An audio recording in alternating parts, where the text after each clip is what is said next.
Well, welcome everyone. This is David Morgan with MorganReport.com, and I have Jeremy Cordon, like Cordon Bleu. Jeremy, thank you for taking time out of your day to visit with me. And he is the originator, I guess you could call the founder of Goldback Inc. And of course, the website is goldback.com. And I always like showing off my gold. So I was mailed this very recently by one of the people that are involved with the Goldback community. And so let's just say, Jeremy, start right at the beginning. Why in the heck did you come up with this idea of using gold into a printed form like this, and what would happen if you did it? I started out doing a gold-backed cryptocurrency, or a gold-backed cryptocurrency. And what I heard over and over again from folks was that, if you don't hold it, you don't own it. And they didn't trust a digital form of gold, which I suppose is fine. And, they'd say things like, well, if you get so big, the government's going to roll in with tanks and just take it all. You got a central point of failure. And, if the internet goes out, things like that. And while a lot of folks that I know are comfortable with third-party vaulting facilities, I think the reason why physical bullion is so popular is because you can just have it. The problem with physical bullion is that those 1 ounce gold coins are so valuable, from a practical standpoint, they carry too much value to trade in a pinch when fiat fails. So the Goldback was really just about making it a more transactable size. This guy right here is worth about $4, just a little bit under, and that's your small purchase. So that's kind of where the sentiment behind where the idea originated.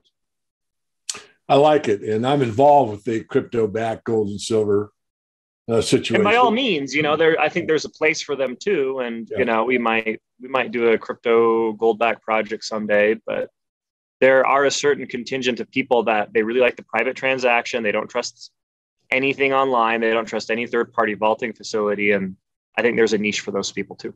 I agree. No, I think it's brilliant in a way. I mean, I think it's the guy that does the Silver Report was the first one I heard that talked about the Goldback. So kind of anxious really to connect with you. So now that you've got it implemented, what kind of feedback have you gotten? Have you got a lot of people interested? People mostly talk, or most people take action? Obviously, it's not that well known yet. How long have you been around, and what's the reception so far? Sure. That's a really good question. So we've been around since 2019, kind of toward the end of the year. 2019, the response was very mixed, because people are a little bit skeptical of anything that's new. They don't know if you're a fly-by-the-night organization that's going to quickly do some really quick thing and just disappear into the night. There are a few people that really caught the vision, and they got really excited by it. They bought a whole bunch, and there's a lot of other people that were a bit more skeptical until more bullion dealers started offering them. As far as reception goes, we've really haven't been able to do the level of marketing that we would like with the Goldback, just because we've been throttled by production issues for the past few years. We're just barely hitting the point now where we can produce closer to what the market's really demanding.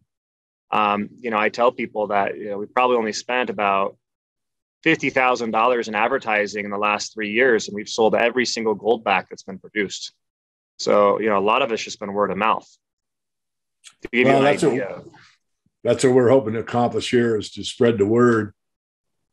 So I know there's a premium, and I know why there's a premium, but that's a question, I get asked quite often is, David, can you connect me with someone where I can buy my bullion without such a huge premium? And the answer is yes and no. I can if it's on the wholesale side. In other words, if you came to me and said, but I'm talking silver now, I need 150,000 worth of silver or more, I could probably get you down on the premium beat down from what most retailer dealers are selling for. But smaller than that, I can't. I mean, basically the community is what it is. But I don't want to make this too much about the premium about silver. Let's talk the premium on the Goldback, why it's there and what it is and what you see going forward. I believe, and I want to speak for you, but Jeremy, normally it's a volume business. So if you get more volume, you can squeeze your margins down, where you might need, for an example, X margin just to stay in business for the first year or two. When it goes up 10x as far as the amount of cash flow, you might be able to squeeze the margins down. So without trying to put too much into your mind, can you visit that? Yeah, sure.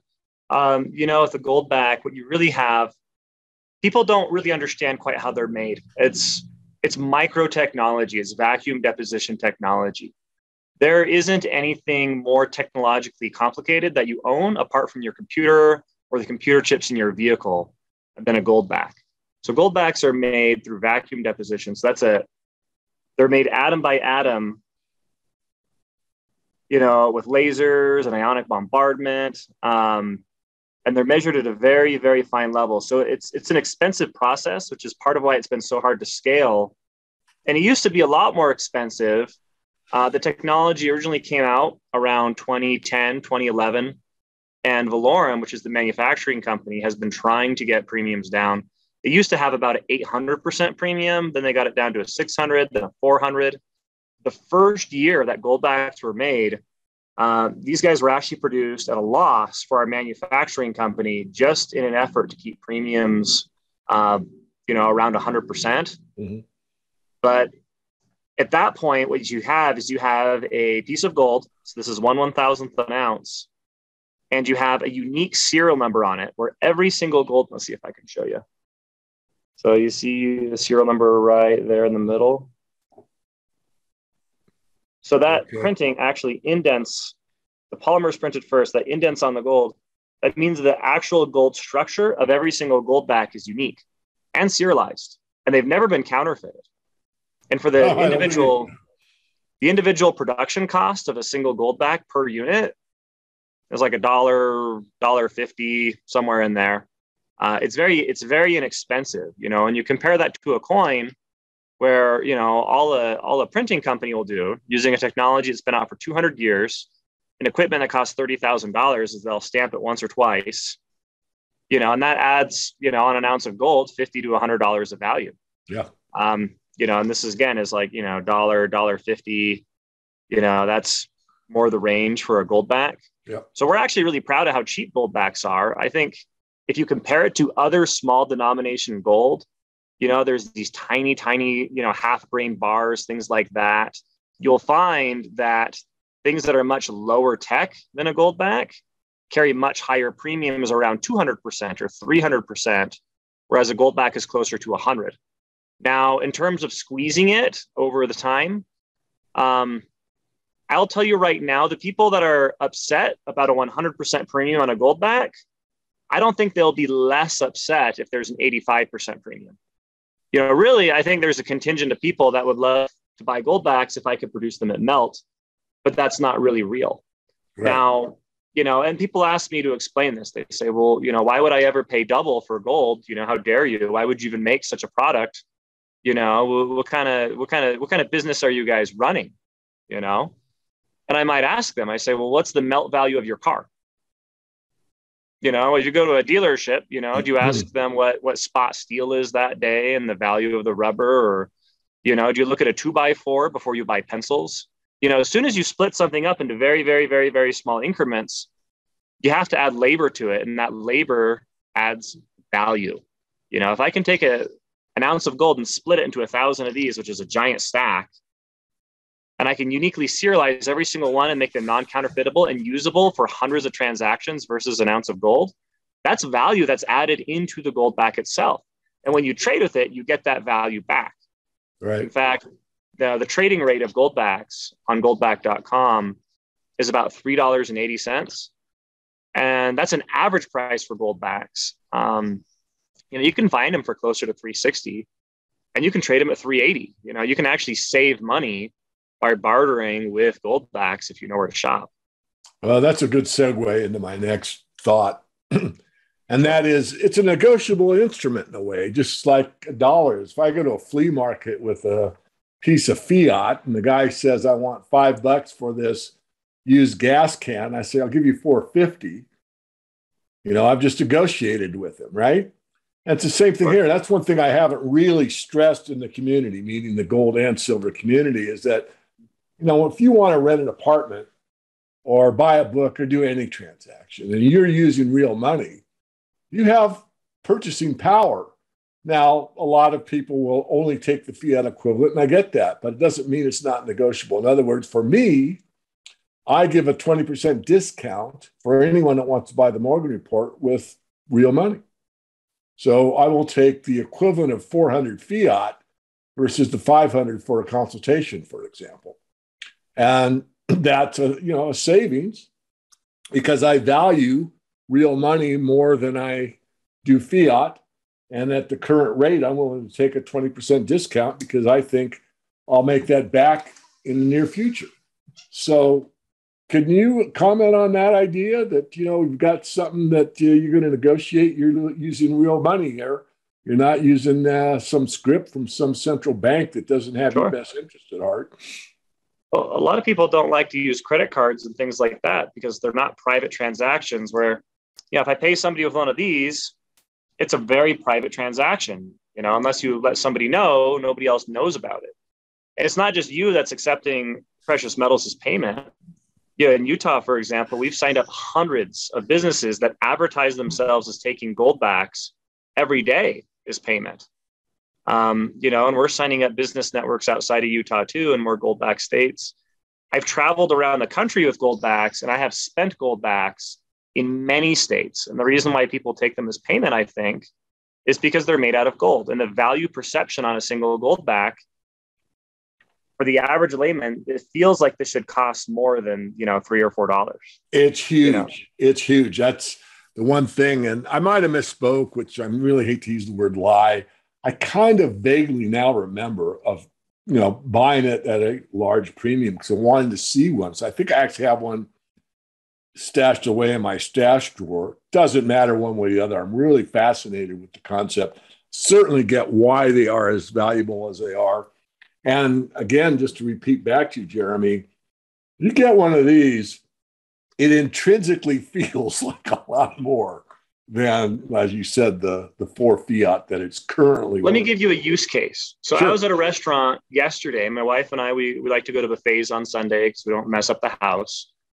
And, at a buffet, you don't really have a waiter per se. You kind of have a serving girl, that brings you drinks.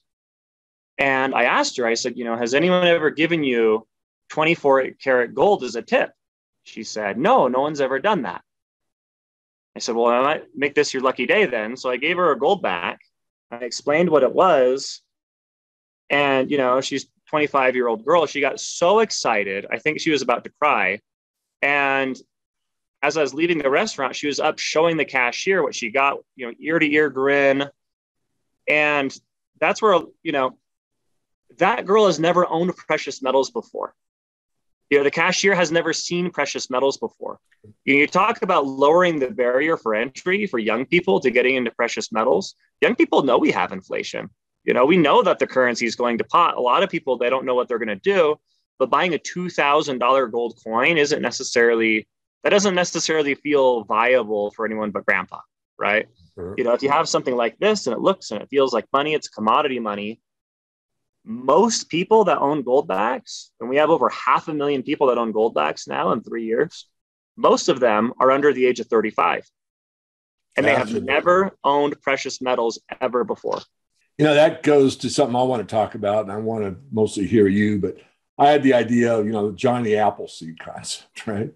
If those hopefully younger generation knows about the myth, perhaps the legend of Johnny Appleseed, taking apple seeds and planting them around, spreading the wealth, so to speak.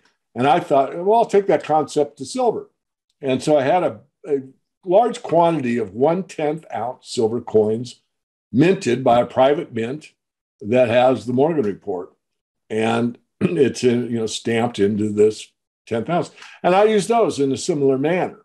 In a restaurant, cab driver, Uber driver, you name it. Because, in the real commerce, real world, you often have the ability to tip somebody. And I use that to kind of spread the word. But I like this even better. The reason is, even though I'm a silver bug, is gold is more readily acceptable. I mean, they've done marketing study after marketing study, and the numbers don't lie. If you do a sales letter and you pitch gold, it will do 3 times better than if you substitute the word silver. everything else being identical. One of the most important precious metals in the history of man is gold. One of the most important precious metals in the history of man is silver. So you can take the same script and substitute, and they've done tests. And so I'm not, and I'm for both. I think there's a different purpose in each, but that's my own belief. I don't want to talk too much about it. And I'm for both too. I don't have anything against silver. In fact, I'm getting a lot of pressure from people to start making a silverback currency. We'll talk more about that. Tell me more. Do you think we should do that, David? I do, but I don't know if the premiums would be about the same premium or would it be even more? It would probably be pretty substantial. I think we'd have to really have silver prices go up a tiny bit before we could make it really viable, but maybe we'll do, at least like a limited edition thing. People assume that I don't like silver because we make a gold back and not a silver back. That's not necessarily true. I'm also a silver bug, but that feels more of like a speculative investment on a undervalued industrial metal. Well, if you had the silver back, that goes right along with the Wall Street silver crowd, because the Wall Street silver crowd calls themselves silverback, which is a name for an ape. And the silverback ape is one badass ape. So you're absolutely right. There's a lot of synergies there. I would encourage you, but as a business person and thinking in the business realm for most of my life, personally, if I was your partner, I would say it's only okay if you keep the premium equal to the gold premium or very close to it. I mean, we all know the premium on a silver coin is far higher percentage-wise than it is on a gold coin. Why? It takes the same amount of energy to press or stamp a 1 ounce piece of flat disc metal, whether it's gold or silver. It's the same amount of energy. So if your unit price is 20 and it costs the same, obviously the percentage is going to be much higher on 20 than it is on 2000. It's just math. No, you're not wrong at all. I'll tell you something, because you were asking about it.